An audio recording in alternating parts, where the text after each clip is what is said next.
Comment devenir riche rapidement et sans travailler plus? C'est ce qu'on va voir dans cette vidéo. Je te dis à tout de suite.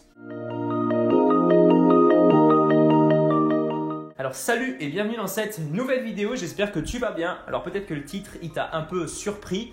Mais bon voilà, je vais pas t'offrir une solution miracle pour devenir riche sans travailler plus. Ce n'est pas une solution miracle, par contre, il y a quelque chose que tu vas pouvoir appliquer dans ta vie de tous les jours et qui est super important, surtout si tu veux devenir entrepreneur, si tu veux te lancer dans cette activité, il faut vraiment que tu prennes l'habitude de l'appliquer. Alors, première chose que j'aimerais te dire déjà, c'est que sur le web, en règle générale, tu pourras trouver des tonnes et des tonnes de définitions de richesse. Alors pour certaines personnes, richesse, ça va être apparenté à fraude, arnaque, vente illégale, donc vente de drogue, etc.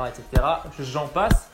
Voilà, donc j'ai déjà eu des cas précis où des personnes se sont carrément fait un peu insulter parce qu'elles avaient des belles voitures et qui au final on leur disait bah ouais c'est parce que tu as vendu de la drogue, etc. Mais bon en fait c'était pas du tout ça.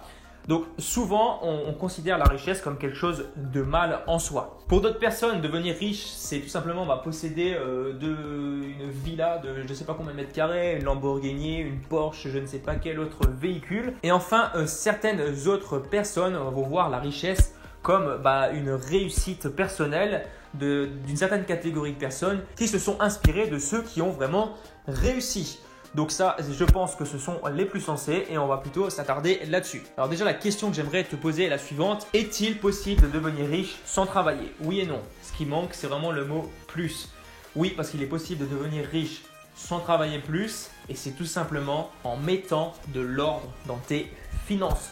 On en vient justement au point clé, au point capital si tu veux démarrer ton activité entrepreneuriale. Première chose, si tu as des dettes. Alors ce que tu vas faire tout simplement, c'est appliquer ce qu'on appelle la règle des 10%. Tu es endetté, je ne sais pas combien de crédits à n'importe quelle banque, tu es fiché en Banque de France. Tout simplement, avant quoi que ce soit, avant de créer ton entreprise, il est super important que tu repartes sur des bases solides. Ça veut dire que tous les mois, en appliquant la règle des 10%, tu vas économiser un certain pourcentage de ton salaire, donc 10%, c'est pour ça qu'on l'appelle la règle des 10%. Et tu vas utiliser cet argent. Donc si par exemple tu as 1000 euros par mois, tu vas utiliser 100 euros tous les mois pour payer tes dettes et pour pouvoir te relever de cette situation compliquée. Surtout compliquée pour démarrer. Voilà pour ce premier conseil. Ça c'est très important. Même avant d'épargner, si tu as quand même envie de mettre de l'argent de côté, mais que tu as des dettes, ça ne sert à rien d'essayer de mettre de l'argent de côté. Puisque de toute façon, tout ton argent que tu auras de côté, en fait, il ne sera pas vraiment de côté puisque tu dois de l'argent à d'autres organismes par derrière. Donc, c'est complètement inutile. Donc, avant même d'épargner, mets de l'argent de côté.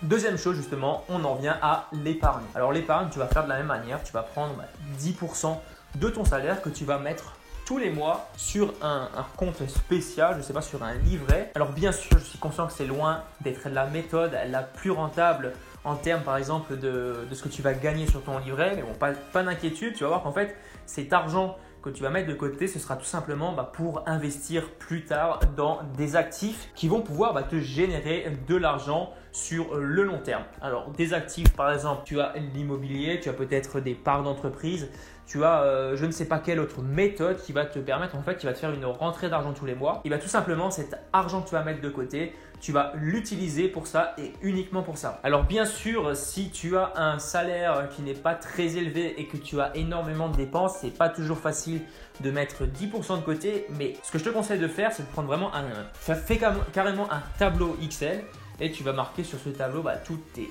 dépenses. Alors déjà tous tes gains, tout ce que tu gagnes tous les mois, et ensuite tu vas marquer toutes tes dépenses. Alors je sais que c'est pas ce qu'on nous apprend à l'école, moi on me l'a jamais appris personnellement, mais j'ai commencé à le mettre en place et franchement ça m'aide énormément. Donc ce que tu fais, tu mets donc tout ce que tu rentres et toutes tes dépenses et tu vas voir un peu au fur et à mesure ce que tu dépenses et ce qui n'est pas forcément nécessaire parce qu'il y a des choses que tu n'as pas forcément vues qui ne sont pas nécessaires et que tu peux largement supprimer pour mettre 100 euros tous les mois. Alors je pense notamment aux choses un peu inutiles comme les abonnements pour par exemple Netflix. Je ne sais pas si tu fumes la cigarette, peut-être diminuer ça, j'en sais rien.